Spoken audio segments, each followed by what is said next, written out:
Hello mga ka-Super Ingo! Andito na naman tayo para sa isa na namang work-related vlog. Siyempre, since maulan kahapon, pinaliguan muna natin sandali si Black Mamba para fresh naman siya tignan sa biyahe papunta sa ating destinasyon. Tara, samahan niyo ako sa aking biyahe mga ka-Super Ingo. Hawak mabuti sa aking baywang at medyo bibilisan natin para makarating agad tayo sa ating pupuntahan. As usual, dito na naman tayo dadaan sa Highway Junction to Barangay 12 Airport to Barangay Bagumbayan Municipal Road. Super smooth ang biyahe natin today since maaliwalas ang panahon, hindi mainit at hindi rin maulan. Masarap ang malamig na hangin na dumadampi sa ating katawan. Nakaka-good vibes talaga ang ganitong panahon. Andito na tayo sa 12 Airport Runway.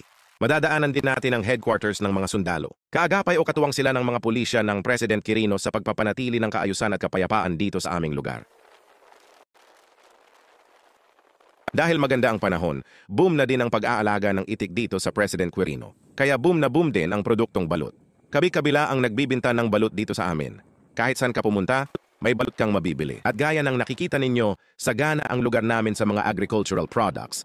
Marami ang taniman dito ng rice, corns, coconut, sugar cane, bananas, African palm oil at mga sari-saring gulay. Hindi ka talaga maboboring sa iyong biyahe dahil busog ang iyong mata sa mga luntian at maberdeng mga dahon ng mga tanim ng aming mga masisipag at mga madiskarte magsasaka ng President Quirino. Kunting hintay na lang at anihan na naman. Magiging masaya na naman sa lugar na ito sa oras ng anihan. Sa gitna ng ating biyahe, tayo ay napahinto dahil nakakita tayo ng nakakaantig na eksena ng mag-inang kalabaw. Sarap nila pagmasdan. Tara tuloy tayo sa ating biyahe. Malapit na tayo sa ating destinasyon. Approaching na tayo sa crossing to Barangay Katiko, Barangay Tual, Barangay Bagumbayan, at syempre sa pakay natin na Barangay Kalanawe 2. Itong dinadaanan natin now ay portion o sakop ng aming Gansing to Katico Provincial Road kung saan halos sementado na lahat. Ang natitira na lang ay ang San Rafael to Kalanawe 2 section at ang Katico section na humigit kumulang na 3 kilometers na lang. Andito na tayo sa area ng Barangay Kalanawe 2 at malapit na tayo sa ating inaayos na nasirang culvert line.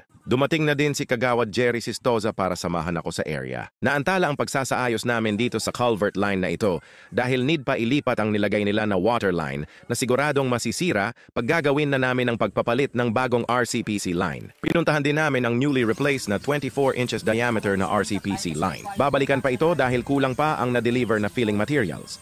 Isasama na lang kasabay ng pagsasaayos ng daan na ito mula Barangay San Rafael hanggang sa sementadong daan sakop ng Kalanawe 2. Hanggang dito na lang mga ka-Super Ingo. Kung nagustuhan nyo ang ating vlog, huwag pong kalimutan na tayo ay i-follow. Don't forget to react or click the like button, share this video to a wider audience, and syempre, sa uulitin, please follow me.